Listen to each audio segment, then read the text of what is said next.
Hello, everyone, and welcome to a special webinar series with Bob Bly. This series is focused on e-book writing success, and we have the master of e-book writing, among other skills, Bob Bly, leading us through the next 4 series. Today, we're going to talk about how to pick a niche for your e-book. And joining Bob on the call as a sort of co-host and general supporter of all our programs is our Executive Director, Katie Yackel. Welcome, Katie. Hi, Denise. Hi, everybody. Hi, Bob. Hey, how you doing? And on the call we have a special guest, an AWI member, Scott Martin. We'll be talking to him briefly in a little while. But now, Bob, it is my pleasure to turn this over to you. Thanks, Denise. So, hi, folks. Today we're going to talk about e-book writing and marketing, and particularly in today's session, which is the first of 4, how to pick your niche. Let me give you a little background before we dive into the topic. First of all, learning to pick a niche, what I'm going to share with you today, is easy. There is virtually nothing technical about it, nothing complicated. It's not sophisticated. It's 99% common sense.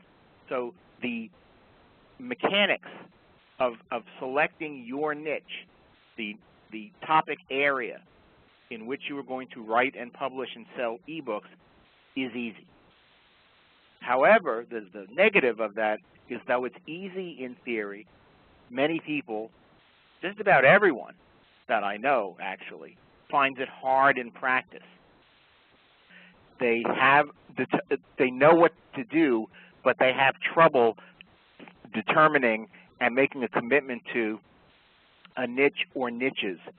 And I will discuss later whether you can only have 1 niche or 3 niches or 5 or 15.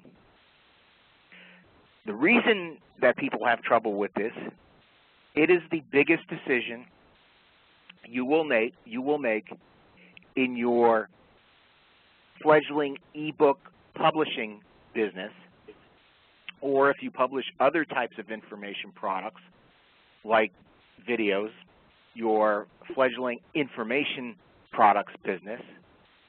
Because although I do a lot of ebooks, I have other products in other formats, just as AWAI has. They have some things I don't, but for example, I have DVD sets that I sell and audio CDs. But the biggest decision you'll make in all of that information publishing, whether it's just ebooks or other media, is what your niche is. And the reason it's such a big decision is once you have picked a niche and been in it for a while, for a year or more, it then down the road is very difficult to switch because you've invested a lot in growing your niche business, and everything you've done has been to cater to that niche audience. So if you specialize in automotive repair and a year later you decide your passion really is raising African violets, you have a problem because none of your customers, or virtually none of your customers who had bought your automotive repair products, have expressed any interest in African violets, and your sales will be very thin to non-existent. So you want to make the decision and pick your niche carefully. When I got started, and I talked a little bit before we got started to a few of you, when I got started in book publishing, way before ebooks, I wrote traditional paper books for traditional publishers.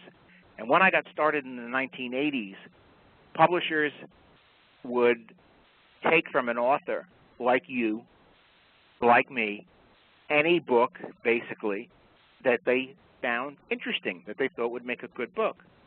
They didn't have niches, or most of them did not have niches. And even those that had niches, they were fairly broad niches.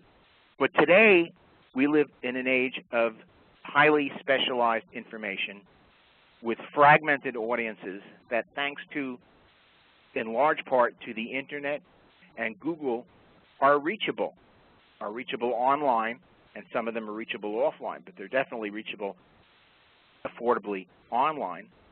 So publishing is much more of a specialized business today, favoring specialized products on narrower topics. One problem that a lot of ebook writers or about to be ebook writers have is that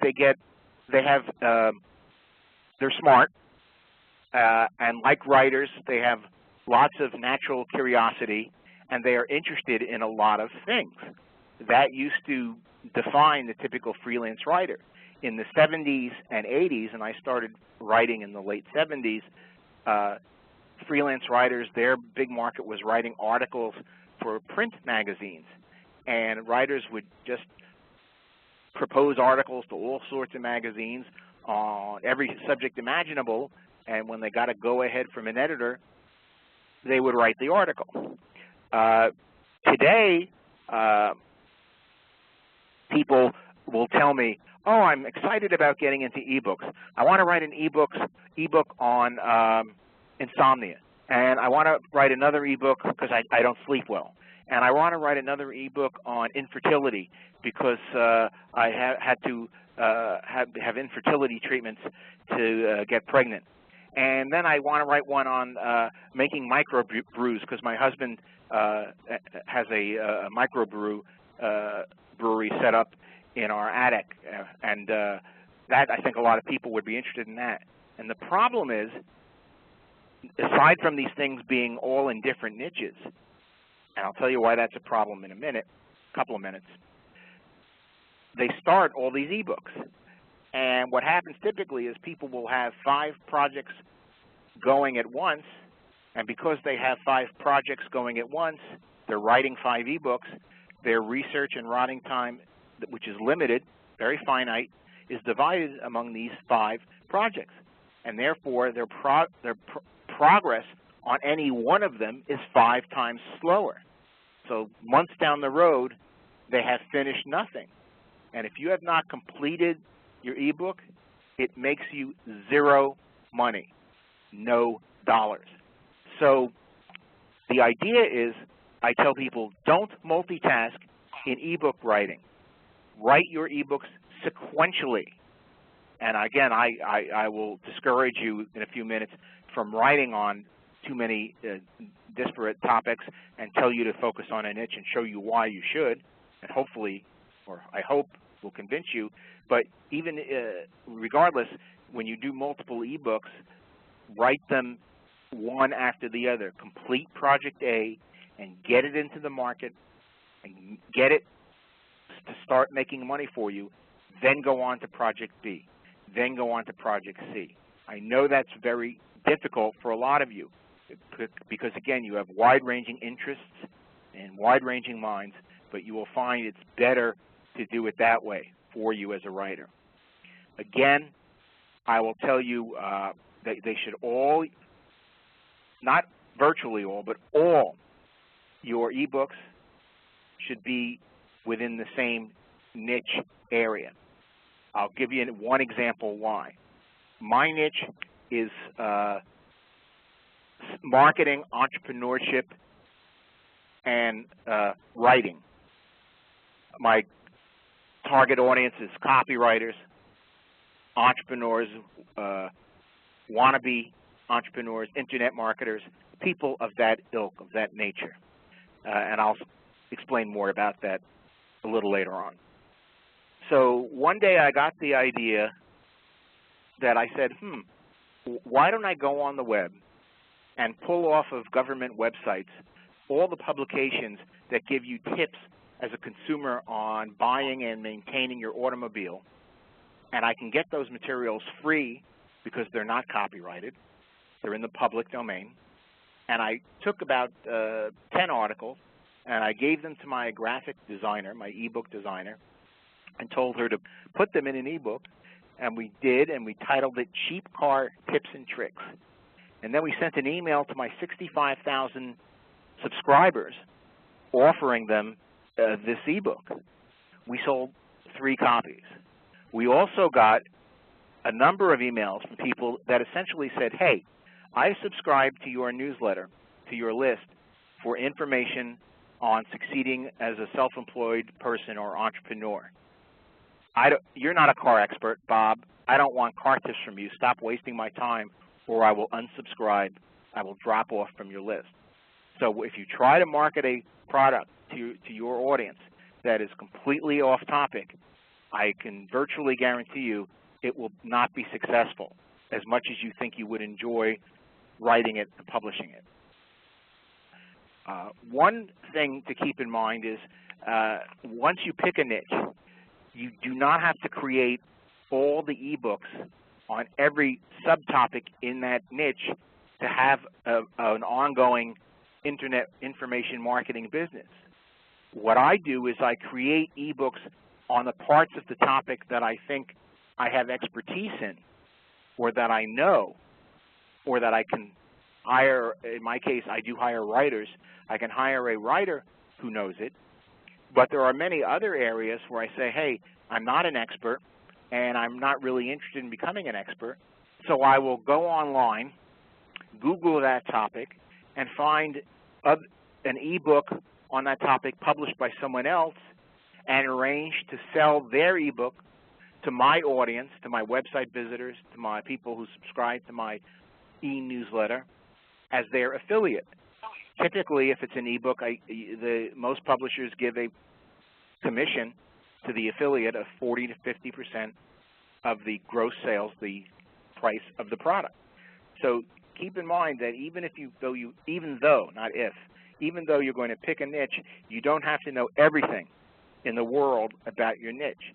You can know some of the things, and then you can identify others who know the areas you don't and sell their ebooks to your audience. Now, why do you need to have a niche? Well, one reason, as we said, is that simply if you try to sell topics like my cheap car tips and tricks to your list, that is, no, Denise, I got a note from Denise. No, I'm not forgetting to move the slides forward. I'm still on the, this is pre-slides, so don't worry, I got it under control. As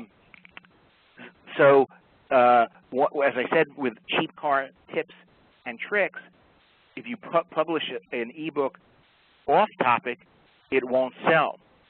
Another reason why you need to pick a niche is that it's very difficult to sell products that for whom or for which the audience is everyone, because it's very difficult to target everyone online. If everyone is the audience, for example, and you're doing pay-per-click ads with Google AdWords, what keywords do you buy? You need to narrow the niche, and we find that the narrower your niche, the more people, the more money, the narrower the topic of the ebook, the more money people will be willing to pay for it.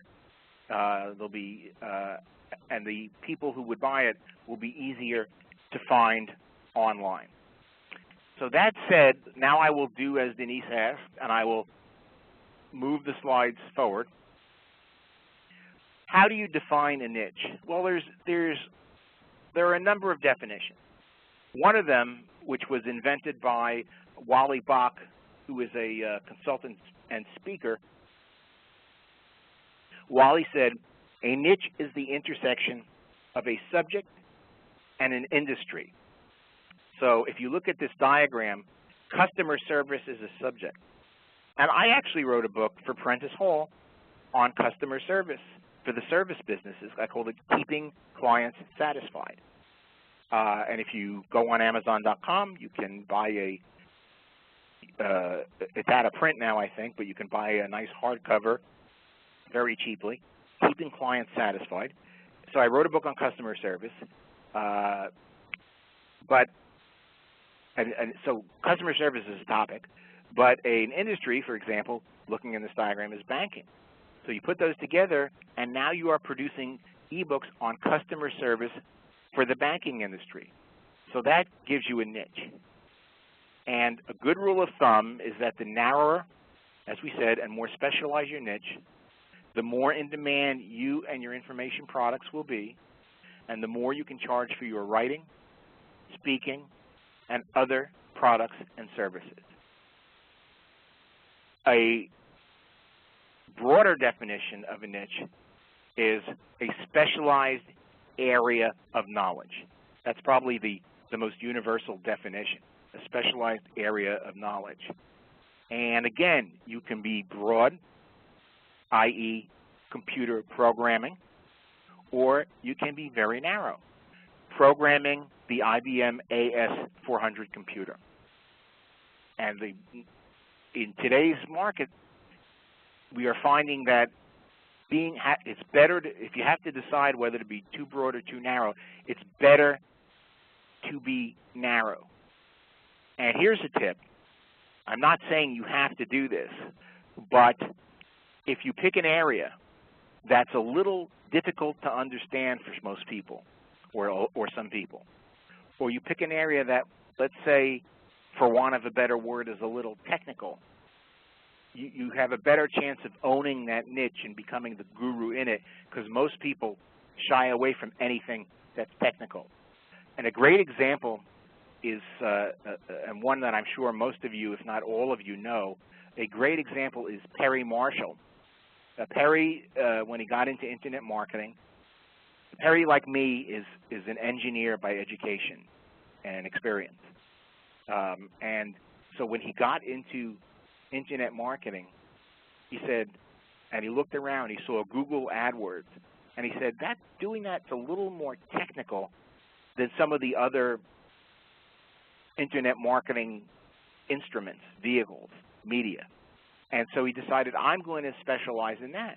And sure enough, he had very little competition when he started. Now there's more. And he became known as the industry guru on Google AdWords. And I know that Boardroom, which is one of the premier direct marketing companies in the world, just paid him a huge amount of money to talk to the Boardroom staff for a day. And I assume it was on Google Ads and maybe Facebook Ads, which has become his second niche or second area of specialization. So here's an example of the intersection between a topic and an industry or a business. I published an ebook on internet marketing, which is how would I describe it? It is a subject, just like customer service is a subject. So I published an ebook on internet marketing, but there's so much out there in internet marketing. So I decided to publish it in a niche, and I made it Internet Marketing for Writers. And the premise of the book is that if you have good writing skills, a lot of getting into internet marketing, and this is good news for you, those of you who are listening to this, by the way, but it's true. I found that if you have good writing skills, getting into internet marketing and being successful at it is easier, faster, and cheaper, because a lot of the tasks that are required to become successful in internet marketing, as described in this ebook, are writing related. You see that especially in information marketing, there's a huge amount of writing that goes on. Emails have to be written, online ads, e-newsletters, websites and landing pages, and ebooks and bonus reports, and blogs. So there's a lot of writing to be done, and writers have the advantages that they can do it without hiring other people to do it. So they have more control and faster turnaround and less cost. And so I created this specialized book that's selling well to my list called Internet Marketing for Writers, a writer's guide to writing and selling simple information online. So that's an example of a product in a niche that is the intersection of a subject and an industry, if you consider writing a profession or an industry. The slow way, and these slides are courtesy of Pam Foster, so I thank her in advance. These slides this slide shows you that the slow way to attract buyers is to be a generalist. Because if you look at this composite picture of a mass of people where they're barely distinguishable visibly, how do you find the person or the people in this crowd that are interested in what you are writing about? If you're a generalist, it's very difficult because you're competing with a million other generalists trying to write the same information and try to publish the same information. The faster way to attract buyers is to be a specialist, and that lets you narrow in on the part of the market, the segment of the market that is specifically interested in what you are teaching or what you are talking about or in what you have to say. Excuse me. Just got to take a sip. So the fastest way to reach a viable market of online buyers, people that will pay money for information, is to pick a niche. The advantages of being a niche industry ebook writer and publisher or information marketer is there's less competition.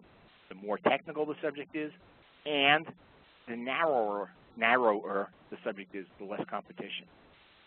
When you are highly specialized, buyers find you quickly because people who are ready to buy will Google a very specific description of what they want, and if your product fits that, they'll find you. You stand apart with value. People believe that specialists know more and have better solutions, better answers than generalists. I mean, if you wanted to hire a carpenter to build a deck in your backyard and you opened the Yellow Pages and you saw 4 quarter-page ads on the page and 3 of them said carpenter or general contractor and 1 of them said the deck specialist, who would you hire? You'd hire the deck specialist if the deck was what you wanted. When you are in a niche, you become not only a seller of information in that niche, you become a participant in that niche, and therefore your buyers, your readers, I call them subscribers, because one of your goals is to get them to opt into an e-list, to subscribe to a newsletter or other regular emails that you disseminate. Your subscribers see you as a true partner, a peer, and a colleague when you're in a niche. When you specialize, you get more sales, your conversion rates are higher, your click-through rates are higher, and you can charge higher prices. For example, a friend of mine who is a successful information marketer, Fred Gleek, publishes in a number of different niches, and he publishes generally information on the topic of how to get more customers. So he might say how to get more customers with your video services business for videographers. I think he does have a niche like that. And the product will be a guide to getting more business, and it'll be $29 or something like that. And he'll publish how to get more business for coaches, another niche of his. And the book will be $19 or $29. But he also has a niche called how to get more customers for your self-storage facility that is targeted only at owners of self-storage facilities, which is a narrow niche, and it's one that almost no one has picked, I guess either because it's obscure or maybe it's just not glamorous. It's kind of boring, or at least it's boring to me. And there, the same product, information product he sells, I think is $100 or $200. And he sells it because when someone who owns a self-storage facility goes online to find a book on marketing, they don't want a general book on marketing. They'd much rather have a book where the author is teaching marketing for the self-storage facility manager or owner, and they find Fred and no one else, and therefore they are willing to pay a higher price because the information is targeted toward them. So again, less competition, Buyers find you faster, you stand apart with value, you become part of your niche market, you get more sales, and you charge higher prices. So those are some of the advantages. Now, Fred is unusual in that you could say he has maybe 10 niches. Get more customers for coaches, get more customers for consultants, get more customers for professional speakers, get more customers for videographers and self-storage industry. I think he sees his niche as get more customers, and then he has sub-markets within that. But how many niches should you have? Well, let's discuss this, because this is, I think, the major point of this presentation, or at least one of them, and it's really important.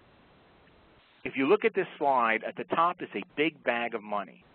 Let this represent the very finite amount of money and time that you have that you can invest in your ebook writing and publishing career. If you have one niche, you can spend your entire bag of money on that niche. So if you decide you're going to sell ebooks on how to win at tennis or how to win at poker, you have all this money and all this time. You can produce more products. You can do more marketing to build your list faster. However, what about the person who decides, like I referred to earlier, that, oh, I want to do one book on African violets and one book on sushi making and one book on coin collecting and one book on restoring classic cars and one book on Taekwondo? They have, as you see below at the bottom of the slide, there are 5 niches. And they don't have any more money. They don't have any more time. So they have to split their limited time and money into 5 bags. Now they have so much less to devote to each niche. So in the, let's say in the Taekwondo niche, teach yourself Taekwondo, they have this little budget and this little amount of time, where their competitor, who is wholly devoted to that niche, has a big bag of money and a big bag of time and is going to outbid them on all the keywords and outmarket them in every other area, because again, more time and money to devote to that niche. So you see where it's better to have one niche rather than many niches, or fewer rather than many. Now, how many can you have? There is no hard and fast rule. But some of you may know Dan Poynter, or know him through his famous book, The Self-Publishing Manual. And Dan has said that he thinks the most niches that you can maintain are 3. And he did that. He started off self-publishing books on parachuting, skydiving, hang gliding, and other aerial sports, which is his hobby. And he became so expert at self-publishing these books that he opened another niche in teaching others how to self-publish books. And I don't mean ebooks, I mean traditional paperback books. Because of his parachuting books, he started to get calls from attorneys who wanted to hire him to testify as an expert witness in parachute liability cases. And he became very active in that, and then published a book and then multiple information products on how to make money as an expert witness. So we had 3 niches, parachuting, self-publishing, and expert witness. Recently, he started a 4th niche. He wrote and published a book on how to care for an older cat, because he's a cat person and his cat was getting older, but I don't know if he's pursued that fully as a 4th niche, or it was just a sort of a minor variation for, a minor new venture for him. So probably the answer is, if you have one niche, it makes the most sense. If you can't contain yourself to that, you have 3 niches at most. Probably 10 niches is way too many. Now, when you're trying to find your niche, the best way to do that is to do what we call a self-inventory. Look inside yourself, figure out Well, here are the questions. Ask yourself these questions. What do I like? What am I interested in? What am I good at? What do I have an aptitude for? What is my education? By that I mean not only your college education, but what classes have you taken? What do I know? Do you know Visual Basic? Do you know Spanish? What is my experience? What have I accomplished? Which of the above areas has the least competition? Which of the above areas pays the highest rates or will command the highest fees? Some of the niches that may arise out of this, though the niche that you do will arise out of answering these. But some of the niches that suggest themselves and that have been proven successful currently as well as in the past, making or saving money, that is a perennial, surefire favorite. Teach people how to make or save money.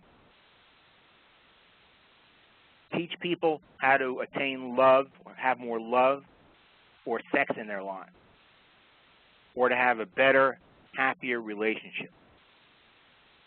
Pets sells very well as an information marketing topic, and Pam Foster is an expert on pet marketing and an AWAI member, a very active member. Hobbies. Paris Lampropoulos, the great copywriter, once pointed out to me in a presentation I gave where I didn't list hobbies. He said, Bob, information products on hobbies sell very well, and that's true.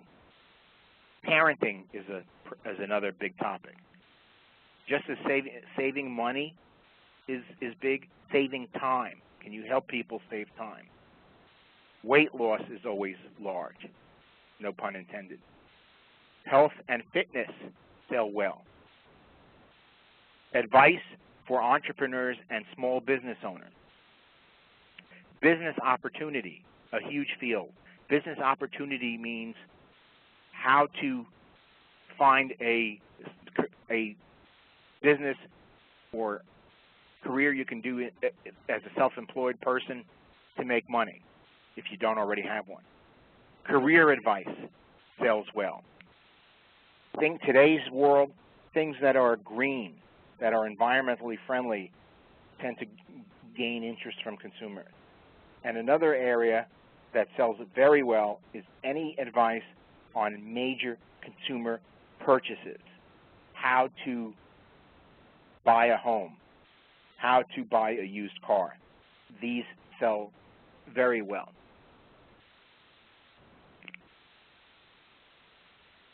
One tool that can help you select your niche is the Google Keyword Tool.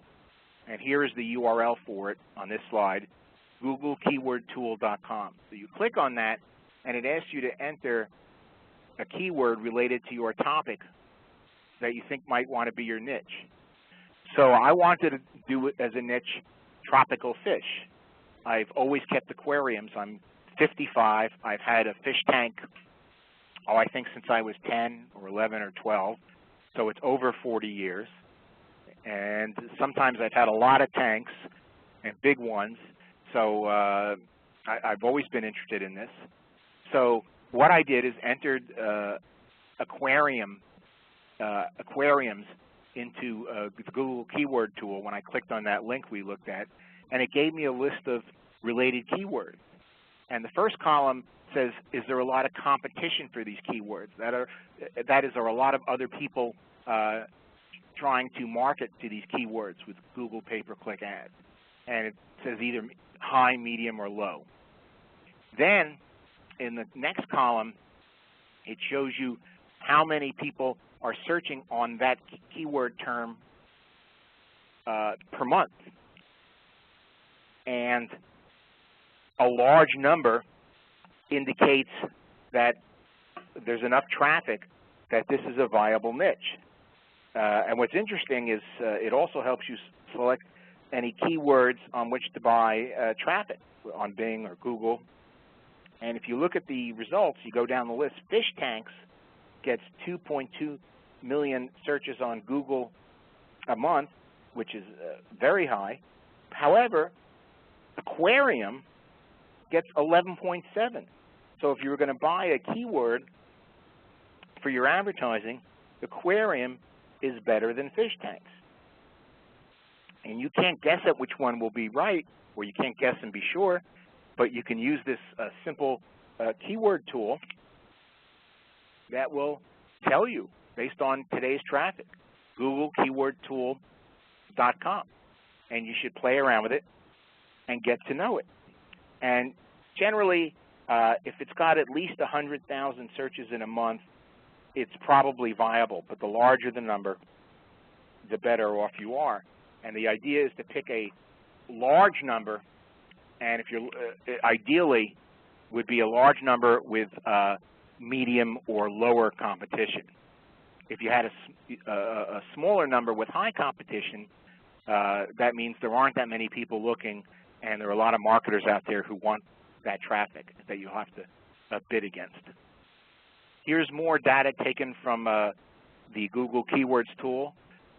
This person, one of my people I work with, is introducing information products in real estate. And they found when they looked at the estimated monthly search volume in Google on real estate, it was 101 million searches on real estate. So that is very high. When they did foreclosure, they were hoping that the niche would give them less competition, but they found that people are still, a lot of people are searching on foreclosure, so it means that's also a viable niche. So at this point, Denise, what I'd like to do is have you bring Scott aboard, and then we're going to talk to Scott Martin, a successful direct response copywriter, an ebook writer and publisher, and find out how he has used the niche strategy to help achieve his success. Sure, Bob. Thank you. I will. Scott, I'll do a brief intro of you, but can you say hi? Just want to see how you sound. Hi there, everyone. Hi, Scott. Ladies and gentlemen, Scott is joining us on the call today. He is a direct response copywriter who has written ebooks and has picked a niche, and he and Bob are going to talk about that. His background includes being a Dan Kennedy certified copywriter for info marketers. He's studied with many of the mentors of the AWAI programs, including Bob Bly. He studied his books and Herschel Gordon Lewis and many of the major copywriters that we recommend.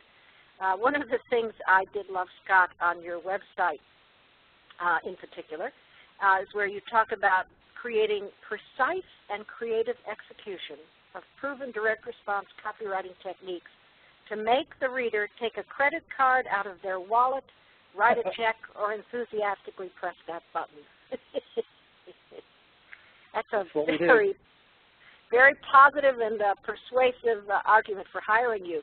Bob, I know you wanted to ask Scott some information about his niche. So, Scott, I really appreciate you joining us today. It's very generous of you. Let's start off. You have one or two niches or three niches? I would say that up until about 2 months ago, I had three niches. The first is writing for golf and writing to sell golf products. The second would be information marketing. And the third would be dietary supplements. And in the last year, I did a lot of work in dietary supplements, and I didn't enjoy it. And I may end up doing some work in that niche in the future, maybe. But it's a niche that I'm basically getting out of for a couple of reasons. I don't like the market. And secondly, I really want to continue to drill down and focus on these two niches that are really more complementary to my background, the golf and info marketing, because I've written a lot about golf. I enjoy the game. I know a lot about it. And then information marketing, because I've also been in niche magazine publishing and worked for a newspaper, and it's just, I've always written, was the school newspaper editor and so on and so forth. So you're right, as you said earlier, choosing a niche or a couple of niches is very, very difficult, and I would encourage people to follow what they like and then also move into niches where, how should I put this politely, people are generally above board. Let me just say that. So, I think that's a good point to make. There are niches where there's a certain degree of flim-flammery, and it's better if you're, as I know our listeners are, an honest and ethical person, to stick with a niche where you can succeed as an honest and ethical person. Now, golf is a very clean niche, right? Absolutely, yeah. I mean, it's kind of a curious niche because there are only two factors to sell: distance and direction. And so most of the time, if you just follow the concept of here's how we're going to help you hit the ball further, you could sell just about anything. Now, did you start off as an ebook writer in golf, or did you start off, as I think you told me, writing traditional paper books for traditional publishers in golf? How did you get started as a golf writer? Writing books, then also writing magazine articles, and also advertorials. Mm-hmm. And then a guy who specializes in golf marketing asked me to start writing for him. This was about 10 years ago, and he said, you really need to write direct response copy. And so that's how I got started in direct response copywriting. And now, as the author of golf books, you are, and I don't mean this in an insulting way, but you're not Tiger Woods, you're not Arnold Palmer. Do you have to be the world's champion or the world's top pro in your topic to get away with or to be able to publish and sell ebooks on it? Absolutely not. I have attended many golf writers' golf tournaments, and I can assure you that golf writers are among the absolute worst golfers on the planet. So That's no, funny. you don't have to be, you have to understand the language of golf, because golf has its own peculiar language, and you can tell when somebody is writing in golf and they're not a golfer because they say crazy things. So to be in this niche or any niche, you do have to know the subject. You think it would be a mistake for someone listening who is a non-golfer to go into golf, but you don't have to be, as I say, the Tiger Woods or the top golf pro, club pro in the world, you're saying? No, but you have to understand the language of golf. You sort of have to understand the slang of golf as well. Plus, you have to understand how golfers think. And the best way to do that is obviously, as you have done, is to be a participant in your market. Now, when you publish traditional books, did you turn them into ebooks and start selling them on Amazon in Kindle format? What did you do to make the transition to ebooks? Right now, one of my books, which is a book about Caddyshack, is currently being sold as a traditional paperback and I'm really upset with the publisher because, like many traditional book publishers, they're very poor at marketing. They don't really understand direct response marketing especially. So I'm about to turn that book into an ebook and sell it myself after having changed it quite significantly from the published version. What about your other books? Were they originally ebooks, or were they paper books that you're converting to ebooks? They were paperback books. One of them is a guidebook to golf in North and South Carolina, and I'm about to take that content and little by little turn it into ebooks. Yeah, and that's for people listening who are authors. One of my tips is when you sign a contract with a traditional book publisher to write a hardcover or paperback book, make sure there is a clause in the contract that says when the book is out of print, all rights revert to you as the author. Because when one of my books goes out of print, I instantly scan it. If I don't, I always scan it, because even if I have it as a Word document on my hard drive, there may have been changes made after I handed it in. I scan it, and then I will typically break it up into multiple ebooks. I had a book on public relations that was in print for many years, went out of print. It sold for $12. Every time once sold, I got 80 cents or 90 cents. And I turned it into 3 ebooks, priced at $29 each. So now every time I sell a copy, I get $87. Do you sell most of your golf books on Amazon or on your own websites? How do you get the orders? I'm about to turn the Book of Caddyshack into an ebook, and I'm just going to sell it myself through a website that I'm creating. And then most of the traffic, I think, will be organic initially, because a lot of people search for various Caddyshack terms regularly. And obviously you've checked that out. I would not have known that, yes. But when I saw you wrote a Caddyshack book, the first thing I thought was, that's a great idea. I never would have thought of that, because it is such a cult movie with a fan following. There, the people who just love it. Now, how did you, if you're a golf writer, how does that either complement or interfere with you writing on information marketing, which is your second niche? It's really a completely different animal in terms of who's in it and the market.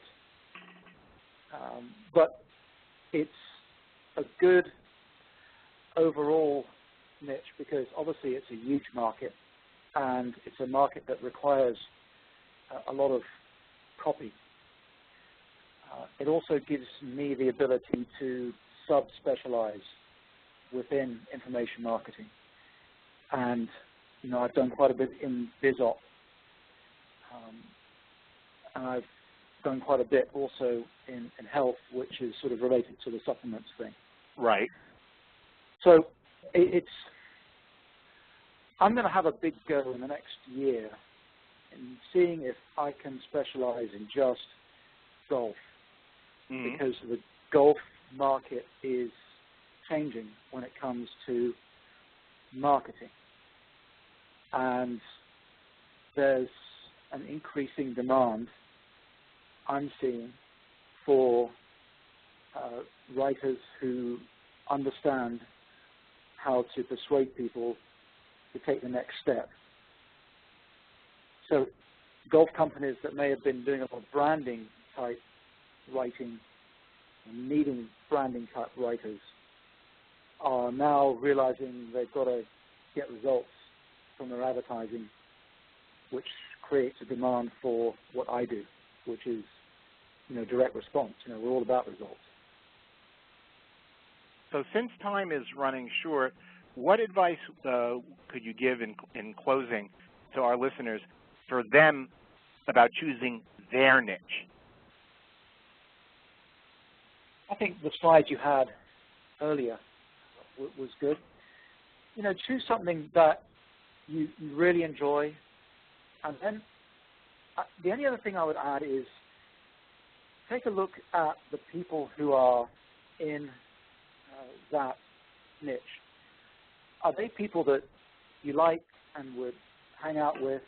And that's the one thing that I really enjoy about golf, is that by and large, people in the golf business are ethical, they're pleasant, they're easy to deal with, and it's a really good market to be in.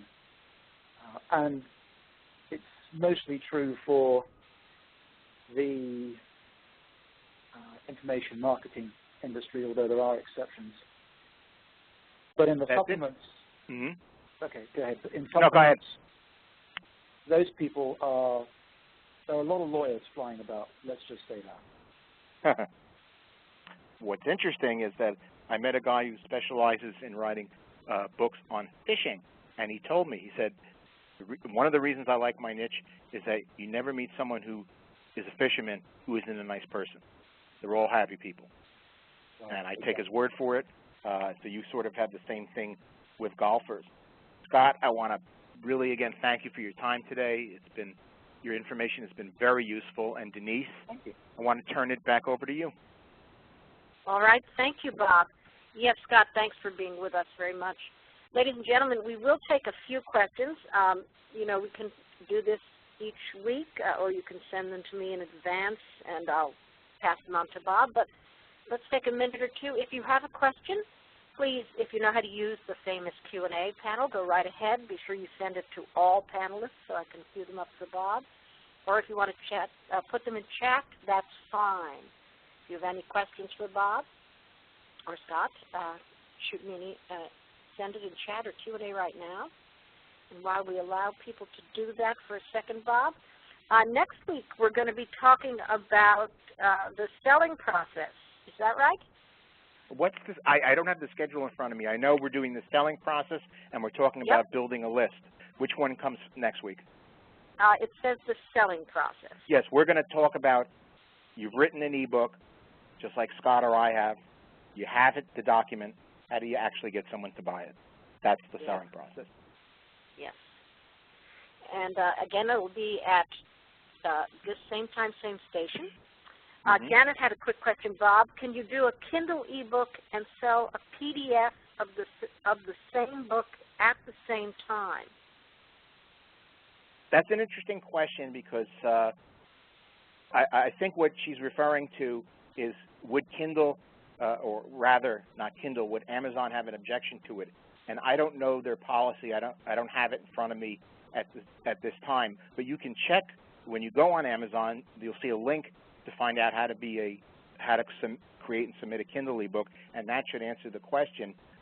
I know a number of ebook authors who do that. I'm just not sure if it's 100% okay with Amazon, although I suspect it is. But to answer the question more broadly, I definitely know authors that sell ebooks in multiple formats, including a PDF and a Kindle. Excellent. One other question before we jump, or two. Chris wants to know, she took a course where they were advised that articles written for a customer could not be reused by you individually. She's interested in e-newsletters and e-books and using info from the e-newsletter for e-books. Do you see any problem with that? Unfortunately, I sure do. If you have written any copy of any kind for a copywriting client, as far as I'm concerned, although some will disagree with me, they own all the rights to it, and the only way to use the material would be with their express written permission. Right. And one last thing before we go, just a comment from Dee. I was thrilled to hear you say choose one niche and choose it carefully. Don't choose with a plan to change every year. So She's correct. That's a compliment and a comment. And I thank you, Bob. I thank you all for joining us today. We'll see you next week. And take good care and keep working on the ebook series. It is a fabulous way to become, to create lucrative income for yourself and become a specialist with a very useful niche. Thank you, Denise. Thanks, Bob. Thanks, everyone. Have a great week. Bye-bye.